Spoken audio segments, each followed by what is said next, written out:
Assalamualaikum warahmatullahi wabarakatuh. Kami dari kelompok 5 ingin melanjutkan tentang metode penelitian kualitatif yang kemarin sebagian sudah dijelaskan oleh kelompok 4, dan kami ingin menjelaskan lanjutan dari metode kualitatif tersebut. Saya Putri Uka dan dua teman saya yaitu Dinar dan Fitriah. Kami bertiga akan menjelaskan lanjutan metode penelitian kualitatif yang selanjutnya. Masing-masing dari kami akan menjelaskan apa itu studi kasus, apa itu dokumen atau teks, dan apa itu analisis isi. Apa sih yang dimaksud dengan studi kasus? Studi kasus pada dasarnya mempelajari secara intensif seorang individu, kelompok, atau lembaga yang dianggap memiliki atau mengalami kasus tertentu. Jadi kalau ada yang memiliki kasus-kasus tertentu, lembaga atau kelompok atau orang-orang tertentu yang ada kasus, bisa pakai studi kasus ini. Dan menurut W.S. Winkel dan Sri Astuti, studi kasus merupakan metode yang mempelajari suatu keadaan dan suatu perkembangan siswa dalam layanan bimbingan dengan lengkap dan detail. Tujuannya adalah untuk memahami sikap dan sifat. Jenis dan bentuk studi kasus itu ada 3. Yang pertama ilustratif. Ini bersifat deskriptif dan mempunyai tujuan untuk bisa menjelaskan mengenai sebuah situasi tertentu, peristiwa, atau fenomena oleh pembaca. Yang kedua, penyelidikan, yaitu studi kasus yang bisa digunakan guna menyiapkan informasi sebelum melakukan penyelidikan. Yang ketiga, kumulatif. Studi kasus yang satu ini berfungsi guna memperpendek informasi yang sudah dilakukan dan mengumpulkan dari berbagai periode dan waktu yang masing-masing berbeda. Kalau tujuan studi kasus itu ada 4. Yang pertama, menggambarkan situasi individu, misalnya seseorang, bisnis, organisasi, atau intuisi secara terperinci. Yang kedua, mengidentifikasi masalah-masalah utama dari kasus tersebut. Dan yang ketiga, menganalisis kasus menggunakan konsep-konsep teoritis yang relevan dari unit atau disiplin ilmu tertentu. Dan yang keempat, merekomendasikan tindakan untuk kasus tertentu. Nah, terutama untuk studi kasus penyelesaian masalah.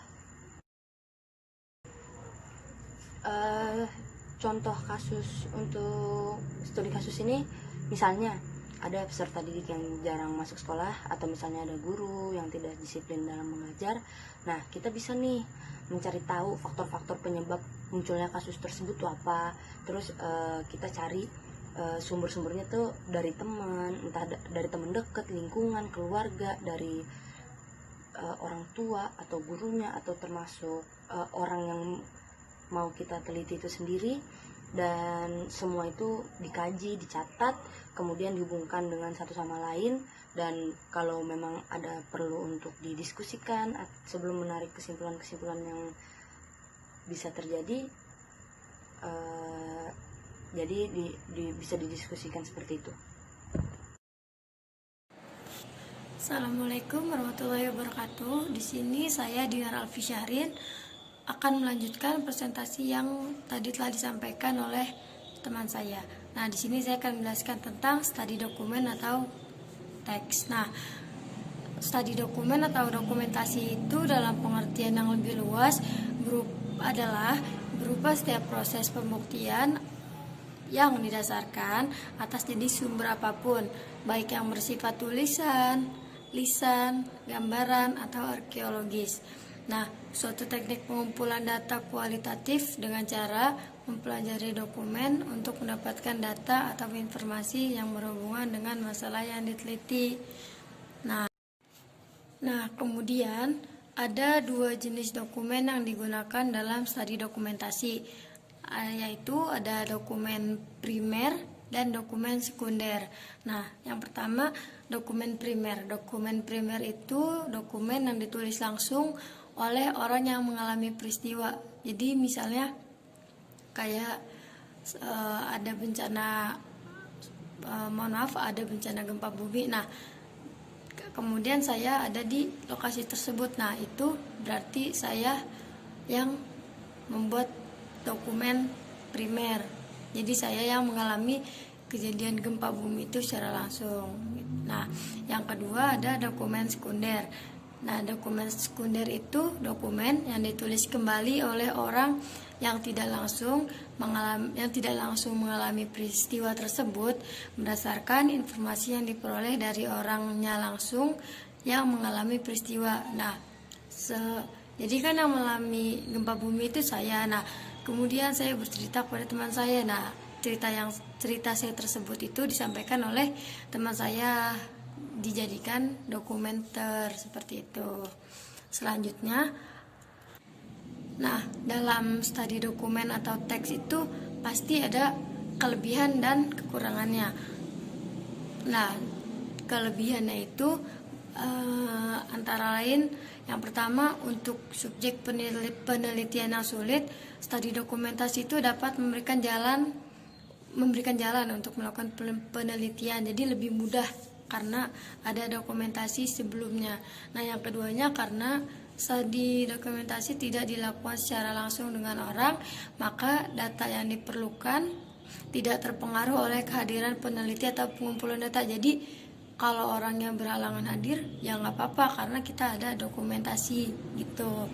Nah, kemudian ada analisis longitudinal, menjangkau jauh ke masa lalu. Nah, kemudian ada yang terakhir, dengan dokumen-dokumen yang tersedia, teknik ini memungkinkan untuk mengambil sampel yang lebih besar karena biaya yang diperlukan relatif lebih kecil. Jadi nggak makan biaya banyak dan nggak makan waktu banyak karena dokumentasinya sudah ada.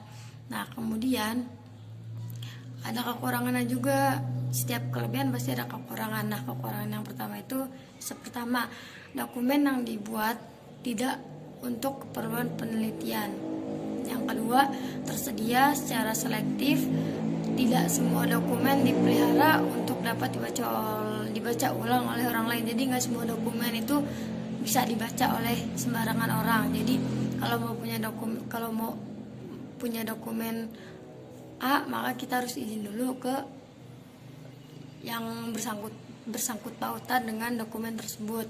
Nah, yang ketiga, nggak semua dokumen itu lengkap karena tujuan penulisan dokumen berbeda dengan tujuan penelitian.